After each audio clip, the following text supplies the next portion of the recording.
you get to that level of professional baseball, the only thing that's going to separate you is your mental toughness. It's not about how strong you are, how hard you throw the ball all the time. Yeah, that's what gets you there. But the people that stay are the people that are mentally sound.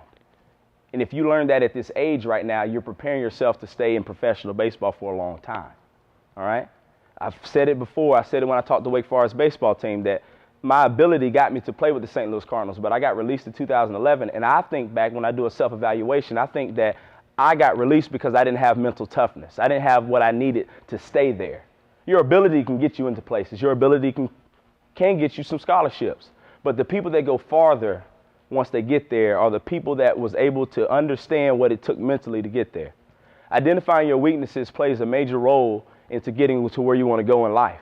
Everybody always wants to work on their strengths. You know, if you're a guy that just hits the low and inside pitch great, first thing you work on after you get loose, you show up with your bat and you say you do a couple of these right here, and then it's like low and inside, please. Thank you. What are you working on? Everybody already knows you can pull the ball with the best of them. If you can't pull the ball, you shouldn't be playing baseball. That's not what you need to come in here and work on.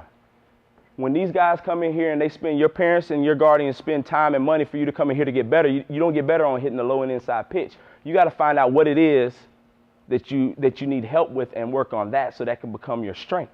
That can become another strength. In baseball, the coaches only put in the lineup tough outs. They don't want to put in people that's donating outs. In baseball, you're not going to get that cookie all the time for you to hit out the park. I don't care how big you are. Baseball always picks on the guys that are weak mentally. That's just how the game works. That's how life works. If you're not mentally strong, then the life outside those doors are going to eat you up. Reality sets in. But I'm trying to tell you today, you got to make up in your mind what you're going to do. Now, how do you identify your weakness? Now, this is a fun thing that I was taught when I got with the Cardinals.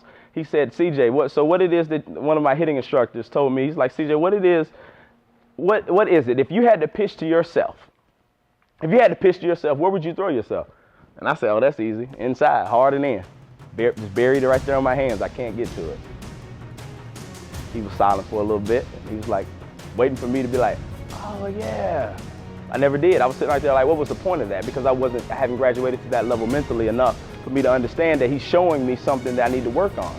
But what happened was I was only working on going away, that my weakness was really what? That inside pitch.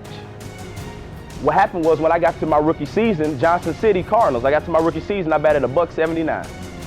Why? Because when you get to pro ball and when you get to those high levels of college ball, what happens? They carry a book around. And once you do something great, they're going to change something. And in baseball, if they get you out that way, they're not going to say, well, I think he might. No, they're going to continue to get you out that same way until you make an adjustment. And I never did. 179. Terrible.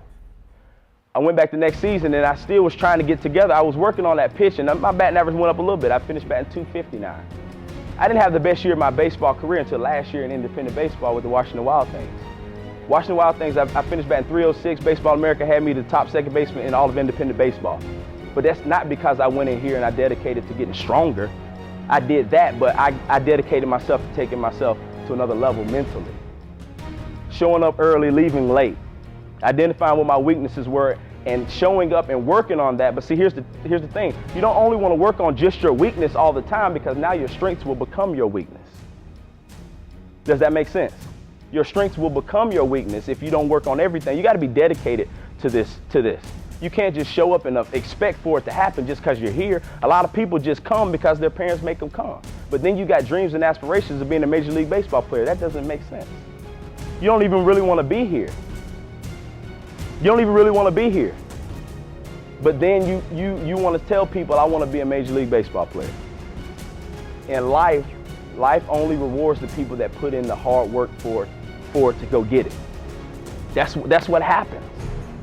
That's what happens. So you got to make sure you have that checklist. That's what they say. You got to have that checklist of what it is that you want to work on, and you got to go get it and focus on it 24/7. Don't just practice when they call practice. Don't just practice when you're bored and feel like it. It depends how bad you want it. How bad do you want to be successful? And take what you learn in here. Like I was talking with Andy. He's developing y'all. The coaches and staff in here are developing y'all for life, not just baseball. It's so many things that I learned playing baseball that I use in everyday life. You know, if you're in the classrooms trying to study, It's some things like, dang, I need to work. CJ said work on my weaknesses. Well, I definitely can't pay attention in class, so I need to start doing something different. You know, or I'm struggling with my algebra. I'm struggling with my pre-cal. I'm struggling with statistics. But I need to take that same work ethic that I have in baseball, and I need to apply it to that. That's the way it is. Your game will elevate to another level when you elevate your mental. When you elevate your mental toughness. I guarantee you. You start doing, if you want different results, you're going to have to do something different. If you sound like the old you, then you're going to expect the old results. That's what you're going to get. You can become a better ball player once you make up in your mind today that I'm going to walk out of those doors right there and I'm going to be a better ball player mentally. You can't get upset. You're too old for that. There's a lot of guys in here. There's a lot of guys in here that sometimes have those pity parties where they just feel like, you know what, I'm just about to quit. All right. You quit right now, you quit the rest of your life. Y'all are too old for that. It's not like I'm talking to little kids in here. If you quit right now on yourself, if you quit today, if you just say, I don't feel like doing it today, I'll do it tomorrow, procrastination, doubt, fear, all that stuff will haunt you the rest of your life. But if you stand up and be a man, if you like I said, represent the Dirtbags, they breed men out here. Men. All right? They're warriors, they're champions. You got a Spartan helmet on your shorts. That stands for something. He didn't put that on there because it looked cool. That's what it stands for. All right? Identify your weaknesses.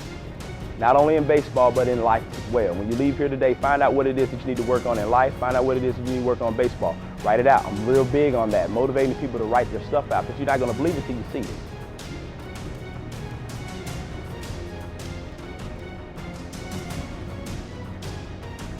One, two, three, go! Who are we? Dirtbags!